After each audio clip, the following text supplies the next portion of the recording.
Perkenalkan, saya Maderena Maradewanti dengan NIM 180255147 dari Program Studi Sarjana Kedokteran Gigi dan Profesi Dokter Gigi, Fakultas Kedokteran Universitas Udayana. Nah, kali ini saya akan mendemonstrasikan bagaimana cara melakukan suturi.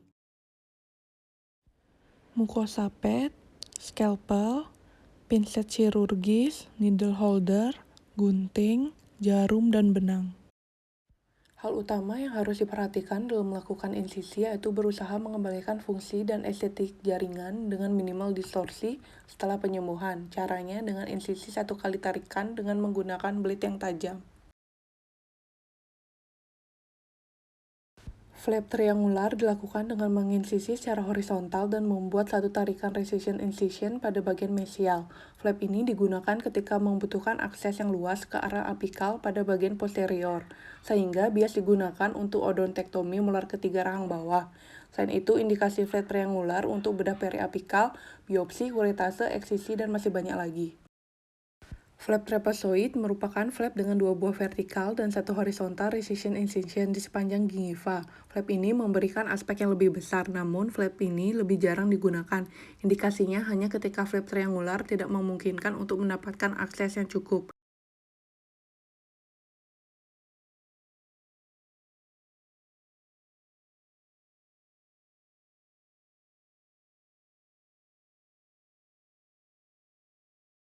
Untuk yang bulat-bulat ini sebagai simulasi soket.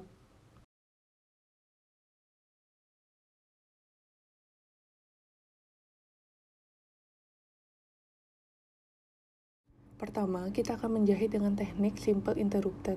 Teknik ini paling banyak digunakan karena sederhana, mudah, dan kuat, sehingga diindikasikan pada area pada lokasi yang mudah bergerak. Sebelum diinsersi, jarum dipegang dengan needle holder pada bagian sepertiga jarum yang dekat dengan benang.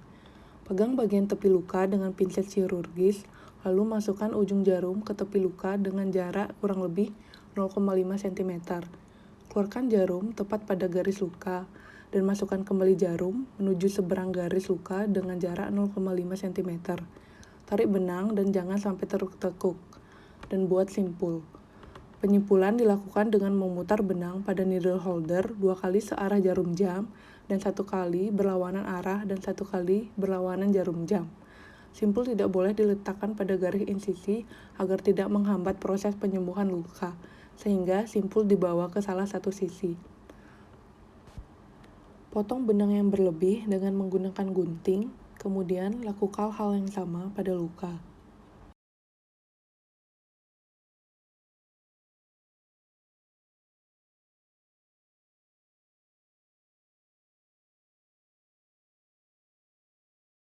Teknik continuous unlocking jenis ini diindikasikan pada luka yang panjang.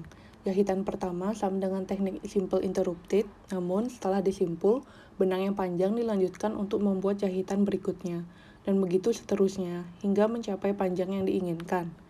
Keuntungan menggunakan teknik ini yaitu waktu pengerjaan yang singkat, dapat menutup luka dan menghasilkan tegangan yang merata di sepanjang luka.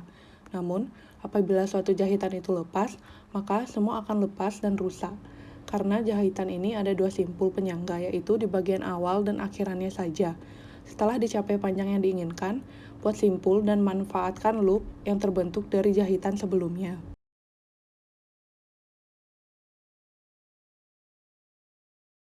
Teknik continuous locking. Teknik ini hampir mirip dengan continuous unlocking karena sama-sama diindikasikan pada luka yang panjang. Perbedaannya, teknik ini dilakukan dengan mengaitkan benang pada loop yang terbentuk pada jahitan sebelumnya. Untuk melakukan teknik ini, pertama lakukan hal yang sama seperti melakukan teknik continuous unlocking hingga jahitan kedua. Kemudian kaitkan benang pada loop yang sudah terbentuk pada simpul sebelumnya. Buat jahitan berikutnya sepanjang garis luka. Teknik matres vertikal. Teknik ini dilakukan dengan membuat jahitan yang kecil dan dangkal dan diikuti dengan jahitan yang lebih besar dan dalam. Kali ini kita akan membuat jahitan yang besar dan dalam terlebih dahulu. Kemudian buat jahitan kecil dan dangkal dengan sisi insersi yang berlawanan dengan jahitan sebelumnya, dan lebih dekat dengan luka dan buat simpul. Keuntungan dari teknik ini yaitu didapatkannya jahitan yang dapat mengembalikan posisi luka dengan baik, vaskularisasi baik, dan dapat mengurangi tekanan pada mulut atau mukosa, Kekurangannya, teknik ini memerlukan waktu kerja yang sangat lama.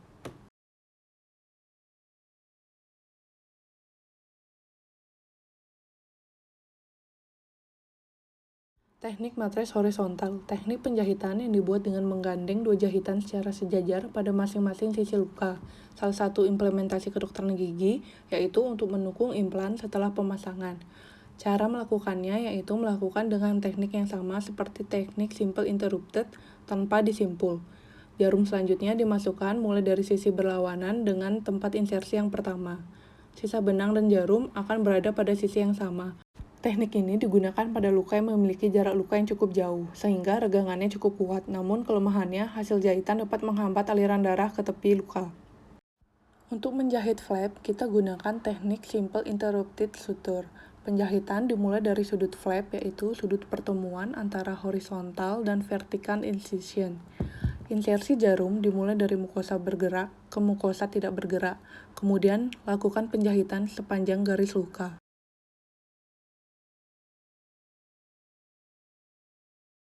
Untuk flap trapezoid, karena memiliki dua sudut, maka penjahitan dilakukan pada sudut tersebut terlebih dahulu, kemudian buat jahitan sepanjang garis luka.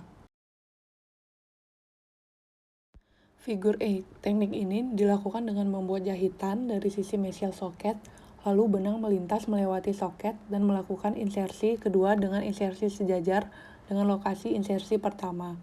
Lalu, benang dikembalikan pada insersi pertama untuk melakukan penyimpulan.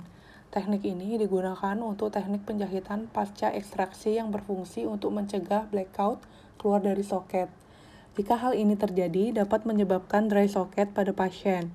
Teknik ini digunakan untuk menahan dressing pada soket dan memberi perlindungan pada soket tersebut.